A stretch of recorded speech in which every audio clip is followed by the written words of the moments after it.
Nagabenta ki khubor baman kasmi pet but subscribe ya u Antor News. Kublay phi baro kinigilong ki khubor bam da kasmi. Hagajinya linti ka basa akin mau bat ban kantiu ka kam jingo kai bat ka sports Myntri Rangbah ka Meghalaya. U Conrad ki sang mau la Plie pat ba menta kasmi ya ka Meghalinor ka Yacht Shwa jong ka Jylla ha Umiam le. Hagani ka jingelang ladon ringkat Myntri katnat jungo kai uba polling do u commissioner bat secretary katnat jungo kai u Vijay Kumar bat u director katnat jungo kai u CV ding do. Hagajing ekran jung u Myntri Rangbah ulaong ba kani ka jing Plie pat ba ka Meghalinor ka don ka jing mut ka bakerpang namar ba ka penyes no lang artli kiliang tiba kongsan jong ka sorkar. Kata ka tourism bat ka sports ulaong ru. Haginu kinu ki benta ka tourism ne ka sports ni don kitong ki jingtmu ba ka jingyo ijngai ban ai kalat kamai jakpo bat kamai ka ji da ka babu iki samla ha ka shong pedeng jong ka jingya lenti jongki. Kani ka sngi ka pin ishay kani ka jingis no lang. Ula benrap ru bahadu san po pesen ki pai ba ka Meghalaya ki dikibriu ki bahapo arpos nem karta bat ka sorkar ka ban penkre ba na ka benta kani ka kinhun. Ngihap banbu yaki nongrim bas ban ailat yaki banyo upat ba babun kam bat bonlat hagis nem banwan ulaong.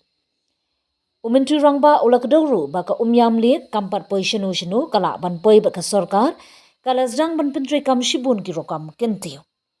Kum ka water sports bat ka sailing hagate ka jaka. Kentup ru ka jingpin bhai yaki jingtei bat jingdan buram ulaong ru ba ka sorkar ka thmu ban kentiu yakani ka jaka shakawe ni ki resort ba bhatam hathan chatei lammi ngi jong kari. Kani ka jingthmu ka barit rei ka badan jingmut kan kentiu ka jing sngo bha jungi nongwan jingo kai rei kani ka deitang ka jing sedang ulaong.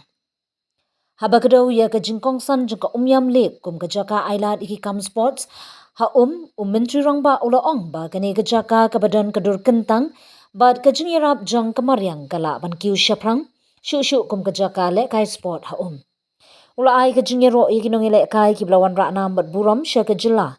Ha ki national games ka bladep ha ka kayaking bat canoeing ula ben rap ru ba ka Umiam le kala ban kelalong ka center jung ki kam water sports ha ka Jylla. You guys enjoy. Yes. And as you guys enjoy,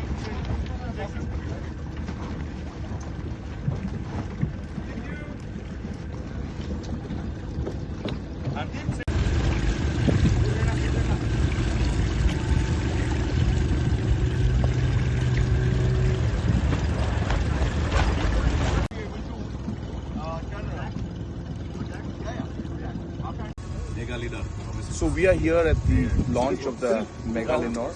It's the first yacht to be commissioned here at Umiam, and this is in fact one of the initiatives by the tourism department to upscale the overall experience for the tourists who come to our state.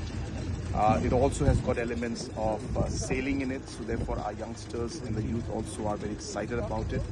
And this is going to be part of a series of many other yachts and cruises that we plan to bring here to enrich the experience for the tourists who come from outside. So we're very happy, looking forward to it, and we're going to go towards the yacht now. Thank you so much. Shall we, sir? Yep. Can I sit on the side? Yes, sir. Pass me the job.